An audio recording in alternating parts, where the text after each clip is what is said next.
In this tutorial series, we will talk about how to use the LiveJournal. Now, the LiveJournal is the lifeblood of the application.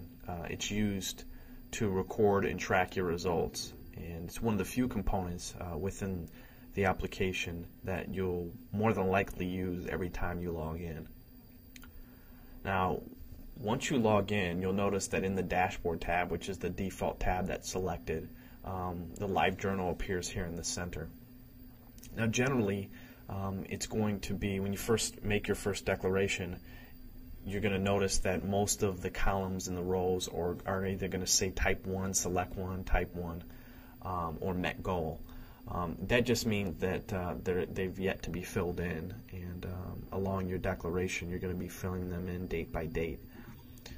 Now, generally, depending on your declaration that you set in the parameters, that's going to determine the different columns and the different column titles that will be represented in your LiveJournal. Now, in this particular example, my declaration was to exercise Tuesday, Thursday, Saturdays, and Sundays for at least 60 minutes. So you'll notice that those dates show up here in my LiveJournal, beginning with Tuesdays, Thursdays, Saturdays, and Sundays, and then of course it starts all over again the following week. Now, one of the things about the LiveJournal that is probably one of the most key things to remember is that every time you make an adjustment to the LiveJournal, whether you edit it or you update it, you have to click the Save button, which is located in the top left-hand corner. That is the most important aspect of the LiveJournal, is saving it at the end. Otherwise, your supporters are going to receive progress reports that aren't accurate. So make sure that every time you edit your LiveJournal that you click Save.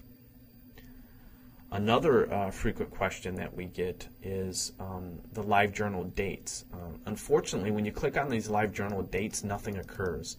You actually can't change the dates mid-declaration, at least the individual dates.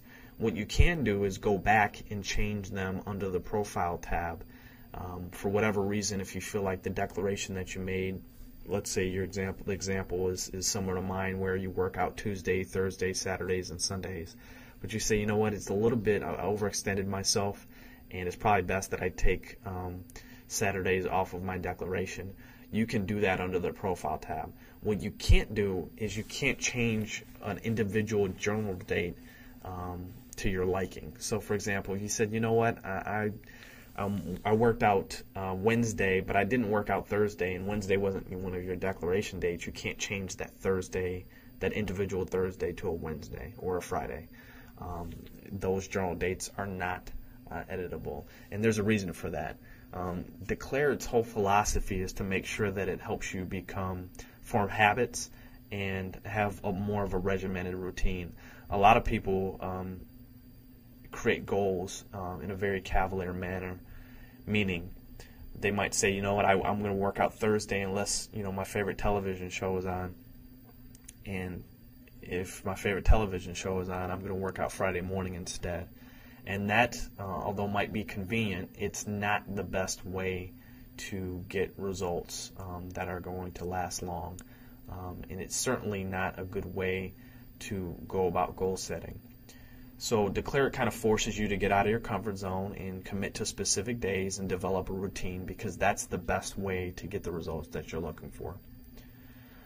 So the different columns represent different parameters that you set within your declaration, and I'm going to walk you through editing my LiveJournal so you can just see it live.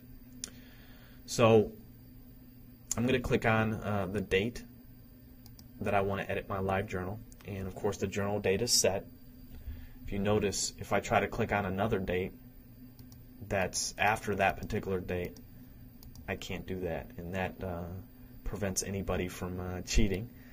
So you can actually only edit the date that you're on. You can go backwards and you can edit. If you notice a mistake, you can go backwards, you can change a previous date, but you can't change a date that's in the future. So I'm going to click on today's date, and the column header says time, so it's basically indicating the time that I started my workout, which was 7 a.m. Notice I'm kind of an early bird. I have a lot of my my time is mostly in the AM.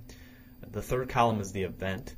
So if you notice when I click on it, a drop-down menu opens up. That allows me to select one of the following choices. I can choose cardio. Did I do weight training, swimming, basketball, cycling, treadmill, yoga? There's an other category if you don't see something, a method on this particular list that you used. So I'm going to choose weight training, and I actually worked out 60 minutes today, which indicates that I've met my goal. Now if I leave it blank, it's going to automatically select no for met goal. If I choose under my declaration, let's use an example, 50, it's going to choose it's going to automatically calculate that is not meeting my goal, because my original declaration was to work out 60 minutes every day. So anything under 60 is going to indicate that I did not meet my goal. Anything over 60 is going to indicate that I did. I actually did work out 60 minutes today, so I'm going to type that in. Now, if you remember from what I started with at the beginning of the tutorial, you have to make sure that you save your journal. Save button is located in the top left-hand corner. A lot of people think just inputting this number in here is enough. You actually have to make sure that you save journal and see it saying saving live journal in the middle. And if you notice when I go back to that page, at the top here you've got the page buttons that allow you to scroll through the different pages of your live journal. If you notice, there it is, 7 a.m. weight training, 60 minutes. It says yes. So there you have it. That's how you save the live journal. That's how you input information. And you actually have until 10 a.m. the following day, Central Standard Time, to record your results. At that time, the progress reports get sent out to you as well as your supporters, indicating what your results are from this live journal. So if you miss a day and within that 24-hour time period you don't record your results, then that progress report is going to get sent out, and it's not going to be in your favor. But of course that would be a good thing, because that's when the accountability starts happening.